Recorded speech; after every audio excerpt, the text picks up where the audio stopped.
नमस्ते फ्रेंड्स, स्वागत है आपका हमारे चैनल IQ क्रैकर में। आज हम लोग पढ़ने वाले हैं सेडिमेंटेशन के बारे में।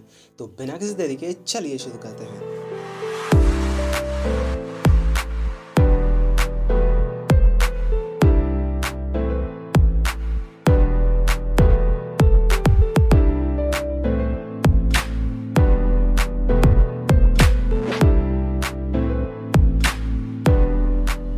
तो यार आखिर ये सेडिमेंटेशन होता क्या है? तो दोस्तों, अगर आप कभी तालाब में नहाए हैं तो आपको पता होगा कि तालाब में जब हम लोग कूदते हैं, छलांग लगाते हैं तो तालाब का पानी काफ़ी ज़्यादा गंदा हो जाता है। लेकिन आधे घंटे बाद अगर हम लोग दोबारा उसी जगह पर जाएं तो हमारा जो तालाब का पानी होता है वो काफ़ी साफ़ सुथरा देखने को मिलता है। तो ये कैसे होता है? क्योंकि दोस्तों, जो हमारा गंदगी होता है ना, वो टाइम के साथ साथ तालाब के नीचे सतह पर बैठ जाता है। तो ये जो प्रोसेस होता है दोस्तों, यही होता है हमारा सेडिमेंटेशन। सेडिमेंटेशन में बेसिकली होता क्या है दोस्तों, हमारा जो वाटर का टर्बिडिटी है ना, उसको कम किया जाता है, उसको रिड्यूस किया जाता है। अब दोस्तों, हमारे वाटर में टर्बिडिटी जो होता है वो कॉज होता है सस्पेंडेड इम्प्योरिटीज़ की वजह से, जो कि हम लोग स्क्रीनिंग से तो रिमूव नहीं कर सकते। इसलिए दोस्तों, हम लोग सेडिमेंटेशन को परफॉर्म करते हैं ताकि हमारे जो सस्पेंडेड इम्प्योरिटीज़ होते हैं वाटर में, उसको रिमूव किया जा सके। तो दोस्तों चलिए, अब हम लोग सेडिमेंटेशन को लाइव एग्जाम्पल के थ्रू समझने की कोशिश करते हैं। तो आप दोस्तों यहाँ पर देख सकते हैं एक ग्लास में पानी रखा हुआ है। इसमें जब हम लोग सस्पेंडेड इम्प्योरिटीज़ को घोलते हैं तो आप देख सकते हैं दोस्तों, ये सस्पेंडेड इम्प्योरिटीज़ हमने इसमें डाला हुआ है।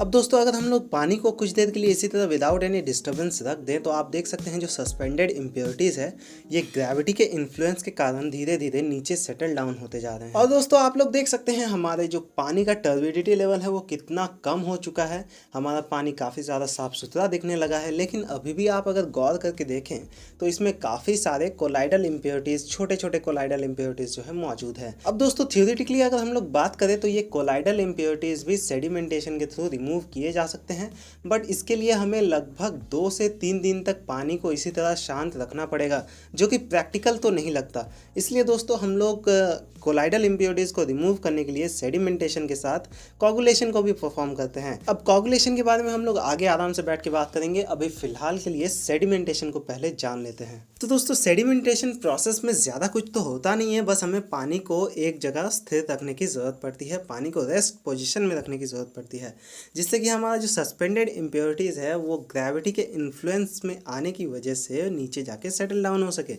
अब दोस्तों, इससे हमारे पानी का टर्बिडिटी लेवल जो है वो काफ़ी ज़्यादा रिड्यूस हो जाता है और आगे चल के हमें पानी को ट्रीटमेंट देने में काफ़ी ज़्यादा आसानी होती है। तो इसीलिए दोस्तों, हम लोग सेडिमेंटेशन को परफॉर्म करते हैं। तो दोस्तों, जो हमारा सेडिमेंटेशन है ना, ये भी 2 तरह का होता है। सबसे पहले आता है हमारा प्लेन सेडिमेंटेशन एंड दूसरा आता है हमारा सेडिमेंटेशन विथ कोगुलेशन। तो सबसे पहले चलिए हम लोग प्लेन सेडिमेंटेशन के बारे में जान लेते हैं। ये बिल्कुल वही है जो आप सोच रहे हैं। जैसे कि चाउमीन होता है ना, एक प्लेन चाउमीन होता है, एक अंडा चाउमीन होता है। तो अंडा चाउमीन में अंडा एक्स्ट्रा मिला हुआ रहता है, लेकिन प्लेन चाउमीन में ओनली चाउमीन होता है। तो उसी तरह से जो प्लेन सेडिमेंटेशन है ना, इसमें ओनली सेडिमेंटेशन होता है, यानी कि इसमें कोई भी मिलावट वाला सीन नहीं होता है। इसमें हम लोग पानी को बस ऐसे ही रेस्ट पोजीशन में रखते हैं, स्थिर रखते हैं, क्वेश्चन टाइप टैंक में भर के रखते हैं और हमारा पानी जो है वो ग्रेविटी के इन्फ्लुएंस में आने की वजह से सारे सस्पेंडेड इम्प्योरिटीज़ जो है वो नीचे जाके सेटल डाउन हो जाते हैं और हमारा पानी जो है वो फ्रेश बन जाता है। तो दोस्तों, यही होता है हमारा प्लेन सेडिमेंटेशन। अब हमारा नेक्स्ट आता है सेडिमेंटेशन विथ कोगुलेशन।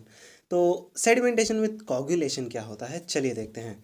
तो दोस्तों, सेडिमेंटेशन का मतलब तो आप समझ गए। सेडिमेंटेशन में हमें बस पानी को ऐसे रेस्ट में रखना पड़ता है, लेकिन कोगुलेशन का मतलब क्या होता है? तो दोस्तों, क्या होता है कि हमारे वाटर में कई तरह के इम्प्योरिटीज़ मौजूद होते हैं। कुछ इम्प्योरिटीज़ बड़े होते हैं, कुछ इम्प्योरिटीज़ काफ़ी ज़्यादा छोटे होते हैं, कुछ सस्पेंडेड होते हैं, कुछ कोलाइडल होते हैं, कुछ फिजिकल होते हैं, कुछ बायोलॉजिकल होते हैं। तो इस तरह के काफ़ी सारे इम्प्योरिटीज़ हमारे वाटर में मौजूद होते हैं।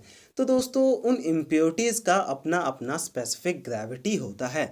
इसका मतलब है कि कौन सा इम्प्योरिटी कितना ज़्यादा भारी है। अब जो इम्प्योरिटी ज़्यादा भारी होगा वो ग्रेविटी के इन्फ्लुएंस में ज़्यादा आएगा, इसलिए वो ज़्यादा जल्दी जो है नीचे जाके सेटल डाउन होगा। अब यार, जो इम्प्योरिटीज़ छोटे होते हैं, हल्के होते हैं, उनको ग्रेविटी भैया जो है जल्दी सेटल डाउन नहीं कर पाते हैं, जिसकी वजह से ससुदा हमारा पानी गंदा का गंदा ही रह जाता है। तो इसलिए दोस्तों, हम लोग उस पानी में सेडिमेंटेशन के साथ साथ कोगुलेशन को भी परफॉर्म करते हैं। अब दोस्तों, कोगुलेशन में बेसिकली होता क्या है, हम लोग पानी के अंदर कुछ केमिकल कोगुलेंट्स को डालते हैं, जैसे कि फेरिक क्लोराइड हो गया। तो जैसे ही हम लोग पानी में इन केमिकल्स को डालते हैं तो क्या होता है, हमारे जो छोटे छोटे सस्पेंडेड पार्टिकल्स हैं ना पानी में, जिसको ग्रेविटी नीचे सेटल डाउन नहीं कर पा रही है, वो छोटे छोटे सस्पेंडेड पार्टिकल्स आपस में जुड़ करके एक बड़ा सस्पेंडेड पार्टिकल फॉर्म करते हैं। और वो जैसे ही बड़ा हो जाता है, ग्रेविटी भैया अपना जादू दिखा देते हैं और उस पार्टिकल को नीचे सेटल डाउन कर देते हैं। तो हमारा जो है वहाँ पर सेडिमेंटेशन परफॉर्म हो जाता है और हमारा पानी जो है वो साफ सुथरा दिखने लगता है। तो यही होता है दोस्तों हमारा कोगुलेशन। अब दोस्तों जो प्लेन सेडिमेंटेशन था वो तो नेचुरल है, अपने आप भी हो जाता है, लेकिन जो कोगुलेशन है दोस्तों, इसे हमें खुद परफॉर्म करना पड़ता है। तो इसलिए चलिए कोगुलेशन को थोड़ा सा डिटेल में जानते हैं। अब दोस्तों हमारे रॉ वाटर में काफ़ी सारे सस्पेंडेड पार्टिकल्स होते हैं। तो जो बड़े सस्पेंडेड पार्टिकल्स होते हैं वो तो प्लेन सेडिमेंटेशन से रिमूव हो जाते हैं, लेकिन जो हमारा फाइन सस्पेंडेड पार्टिकल्स होता है, वेरी फाइन सस्पेंडेड पार्टिकल्स, वो प्लेन सेडिमेंटेशन के थ्रू नहीं निकल सकता। फॉर एग्जाम्पल दोस्तों 0.06 mm के जो सिल्ट पार्टिकल्स होते हैं उन्हें 10 घंटे टाइम लगते हैं 3 मीटर के गहरे पानी में पूरी तरह से सेटल डाउन होने के लिए। और 0.002 mm साइज पार्टिकल्स को लगभग 4 दिन का टाइम लगता है सेटलिंग में। तो आप देख सकते हैं ये जो टाइम है ये प्रैक्टिकल तो नहीं लगता है एक वाटर ट्रीटमेंट प्लांट के लिए, क्योंकि इतने दिनों तक हम पानी को जो है एक जगह स्थिर नहीं रख सकते, क्विसेंट नहीं रख सकते। इसके अलावा दोस्तों हमारे पानी के अंदर इलेक्ट्रिकली चार्ज्ड कोलाइडल मैटर्स भी प्रेजेंट होते हैं जो कि कभी भी सेटल डाउन नहीं होते। अब दोस्तों जो सस्पेंडेड पार्टिकल्स हमारे पानी में मौजूद होते हैं वो जनरली 2 टाइप्स के होते हैं। पहला होता है ऑर्गेनिक पार्टिकल्स एंड दूसरा होता है इनऑर्गेनिक पार्टिकल्स। ऑर्गेनिक पार्टिकल्स में दोस्तों फॉर एग्जांपल बैक्टीरिया आ जाता है और इनऑर्गेनिक पार्टिकल्स में हमारा क्ले आ जाता है, सिल्ट आ जाता है। अब दोस्तों ये पार्टिकल्स काफ़ी ज़्यादा छोटे होते हैं, काफ़ी ज़्यादा हल्के होते हैं, जिनकी वजह से ये प्लेन सेडिमेंटेशन से रिमूव नहीं होते और इन पार्टिकल्स को दोस्तों हम लोग कोलॉइड्स बोलते हैं। अब दोस्तों जितने भी कोलॉइड्स होते हैं, मोस्ट ऑफ कोलॉइड्स के अंदर जो है नेगेटिवली चार्ज्ड आयंस मौजूद होते हैं, जिसकी वजह से दोस्तों ये पानी के अंदर मौजूद पॉजिटिवली चार्ज्ड आयंस को अपनी तरफ अट्रैक्ट करते हैं, जिसकी वजह से एक फर्स्ट लेयर फॉर्म होता है। यहाँ पर बिल्कुल वैसा ही लॉजिक यूज होता है जो कि मैग्नेट्स में होता है। लाइक पोल एक दूसरे को रिपेल करते हैं और अनलाइक पोल्स जो है एक दूसरे को अट्रैक्ट करते हैं। ओवर टाइम दोस्तों हमारे जो कोलॉइड्स होते हैं एक और डिफ्यूज्ड लेयर फॉर्म करते हैं जो कि पॉजिटिवली एंड नेगेटिवली आयंस के कॉम्बिनेशन से बनता है, जिसे हम लोग डबल लेयर कहते हैं। अब दोस्तों इस डबल लेयर के फॉर्म होने की वजह से जो रिस्पॉन्सिव फोर्स आता है वो 2 कोलॉइड्स को एक दूसरे से जुड़ने से रोकता है। इसलिए दोस्तों ये सभी जो कोलॉइड्स होते हैं ये ऑलवेज पानी में फ्लोट करते रहते हैं। तो इसलिए दोस्तों इनको सेटल डाउन करने के लिए हम लोग इसमें कोगुलेंट्स ऐड करते हैं। फॉर एग्जांपल हमारा फेरिक क्लोराइड हो गया। अब दोस्तों जैसे ही फेरिक क्लोराइड को वाटर में ऐड करके मिक्स किया जाता है, हमारे वाटर के अंदर काफ़ी सारे आयंस फॉर्म होने लगते हैं और इन आयंस के फॉर्म होने की वजह से जो हमारा रिस्पॉन्सिव फोर्स था दोस्तों इन पार्टिकल्स के बीच, वो रिस्पॉन्सिव फोर्स खत्म हो जाता है और ये जो पार्टिकल्स है ये सभी आपस में जुड़ करके एक बड़ा पार्टिकल फॉर्म करते हैं, जिसे हम लोग फ्लॉक पार्टिकल बोलते हैं, जो कि बड़ा होने की वजह से ग्रेविटी के इन्फ्लुएंस में आकर के नीचे सेटल डाउन हो जाता है। तो दोस्तों यही था हमारा कोगुलेशन का मेन फंडा, बोले तो प्रिंसिपल। आई होप आपको कोगुलेशन जो है अच्छे से समझ में आ गया होगा। तो चलिए दोस्तों आप जान लेते हैं कि कौन कौन से कोगुलेंट्स जो है कोगुलेशन प्रोसेस में यूज़ में लाए जाते हैं। तो दोस्तों कोगुलेंट्स जो होते हैं वो मेनली 2 टाइप्स के होते हैं। पहला होता है केमिकल कोगुलेंट्स एंड दूसरा होता है फेरिक कोगुलेंट्स। अब दोस्तों जितने भी केमिकल कोगुलेंट्स होते हैं वो मेनली एल्युमिनियम के सॉल्ट्स होते हैं।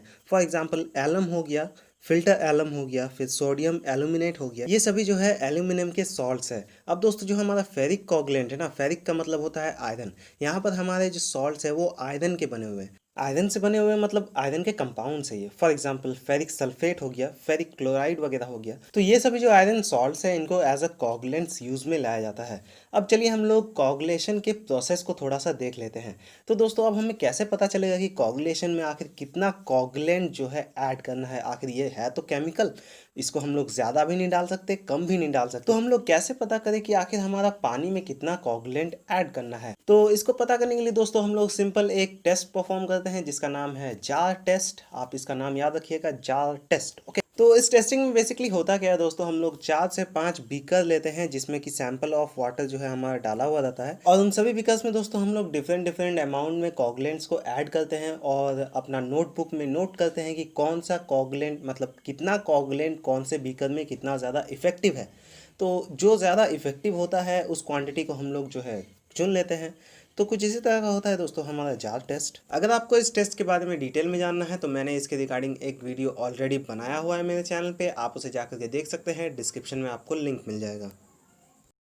अब दोस्तों जो ये कोगुलेशन है ना, इसे हम लोग 4 स्टेजेस में कैटेगराइज कर सकते हैं। सबसे पहले आता है फीडिंग, दूसरा आता है मिक्सिंग, तीसरा आता है फ्लॉक्यूलेशन एंड चौथा आता है दोस्तों क्लियरिफिकेशन या फिर आप कह सकते हैं सेडिमेंटेशन। सबसे पहले बात करते हैं दोस्तों हम लोग फीडिंग के बारे में। तो फीडिंग का मतलब दोस्तों बेसिकली होता है खिलाना। अब हम लोग यहाँ पर खिलाएंगे किसको, खिलाने का तो कोई है ही नहीं खाने के लिए। यहाँ पर है दोस्तों हमारा एक कंटेनर जिसमें कि पानी भरा हुआ है, उसमें हमें कॉगलेंट्स को डालना है।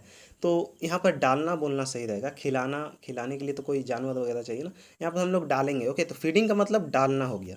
तो डालने का मतलब यहाँ पर जो फीडिंग है हमारा, तो जो फीडिंग है दोस्तों ये बेसिकली 2 टाइप्स का हो सकता है। पहला है हमारा ड्राई फीडिंग एंड दूसरा है वेट फीडिंग। अब ड्राई फीडिंग में क्या होता है दोस्तों, हम लोग जो कॉगलेंट्स है उनका ड्राई फॉर्म जो है हम लोग वहाँ पर डालते हैं। फॉर एग्जांपल कोई पाउडर्ड फॉर्म में हो गया या फिर सूखा सूखी हम लोग कॉगलेंट्स वहाँ पर डालते हैं, आप समझ लीजिए। और जो वेट फीडिंग होता है दोस्तों, वहाँ पर हम लोग गीला गीला कॉगलेंट्स डालते हैं, यानी कि कॉगलेंट्स का लिक्विड फॉर्म डालते हैं। ओके, और जो ड्राई होता है उसमें भाई सॉलिड फॉर्म जैसे कि पाउडर वगैरह फॉर्म में हो गया, और वेट फीडिंग में लिक्विड फॉर्म में डाला जाता है। इतना तो आप समझ रहे होंगे। अब दोस्तों नेक्स्ट आता है हमारा मिक्सिंग। तो मिक्सिंग में बेसिकली क्या होता है, हम लोग कॉगलेंट्स को वाटर में मिक्स करते हैं। अब मिक्स करने के लिए बहुत सारे तरीके हैं भाई। पहला है हमारा कंप्रेस्ड एयर मेथड, जिसमें कि हम लोग कंप्रेस्ड एयर को यूज़ करते हैं। दूसरा है हमारा सेंट्रीफ्यूगल पंप्स, जिसमें कि हम लोग सेंट्रीफ्यूगल पंप्स को इंस्टॉल करके मिक्सिंग करते हैं वाटर का। फिर हमारा नेक्स्ट आता है दोस्तों मिक्सिंग चैनल मेथड, जिसमें कि हमारा वाटर जो है इस तरह के स्ट्रक्चर में मिक्स किया जाता है। फिर आता है हमारा mixing basin with baffle walls, जो कि इस तरह का स्ट्रक्चर होता है हमारा, देख सकते हैं। पानी इधर से इंटर करता है, फिर इधर इधर इधर इधर जाता है, तो वो अपने आप ही मिक्स हो जाता है। और एक आता है दोस्तों हमारा mixing basin with mechanical devices. इसमें क्या होता है, हम लोग पंखे वंखे लगा के, टरबाइंस वगैरह लगा के कॉगलेंट्स को वाटर में मिक्स करते हैं। अब दोस्तों यहाँ पर हमारा जो कॉगलेंट्स है वो पूरी तरह से मिक्स हो गया है। तो इसके बाद हमारा नेक्स्ट स्टेज आता है फ्लॉक्यूलेशन। अब कॉगलेंट्स मिक्स होने के बाद दोस्तों यहाँ पर फ्लॉक पार्टिकल्स फॉर्म होने स्टार्ट होते हैं, जिसको हम लोग फ्लॉक्यूलेशन बोलते हैं। फ्लॉक्यूलेशन में दोस्तों जो स्मॉल पार्टिकल्स होते हैं वो मिल करके एक बड़ा पार्टिकल बनाते हैं, जिसको हम लोग फ्लॉक्स बोलते हैं।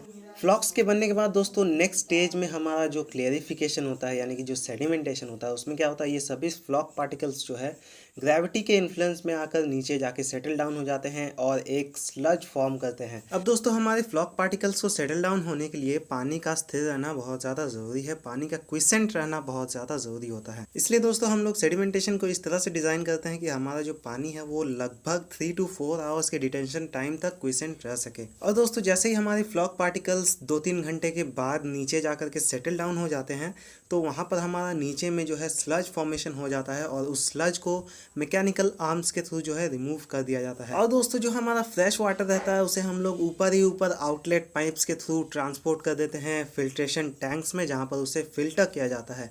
तो दोस्तों ये जो चारों प्रोसेस है, फीडिंग, मिक्सिंग, फ्लॉक्यूलेशन एंड क्लियरिफिकेशन, इन चारों को एक के बाद एक साइमल्टेनियसली परफॉर्म किया जाता है हमारे सेडिमेंटेशन टैंक्स में, ताकि हमारा जो वाटर है उसमें से जो भी फ्लॉक पार्टिकल्स है वो सेटल डाउन हो सके और हमारा फ्रेश वाटर जो है फिल्ट्रेशन के लिए आगे ट्रांसपोर्ट किया जा सके।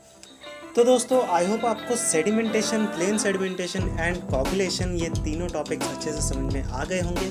तो आज का लेक्चर यहीं पे ख़त्म होता है। आगे आने वाले वीडियोस में दोस्तों हम लोग सेडिमेंटेशन टैंक के डिज़ाइन एंड कंस्ट्रक्शन के बारे में डिस्कस करेंगे और कुछ छोटे मोटे न्यूमेरिकल्स को सॉल्व करेंगे। तो दोस्तों आई होप आपको आज का वीडियो पसंद आया होगा। अगर आपको हमारा ये वीडियो पसंद आया है तो प्लीज़ इस वीडियो को अपनी तरफ से एक लाइक ज़रूर करें, शेयर करें अपने सभी फ्रेंड्स के साथ और सब्सक्राइब करके घंटे के बटन को दबाएं ताकि आगे आने वाली वीडियोस की नोटिफिकेशंस आप मिस ना कर सकें। धन्यवाद दोस्तों हमारा ये वीडियो देखने के लिए।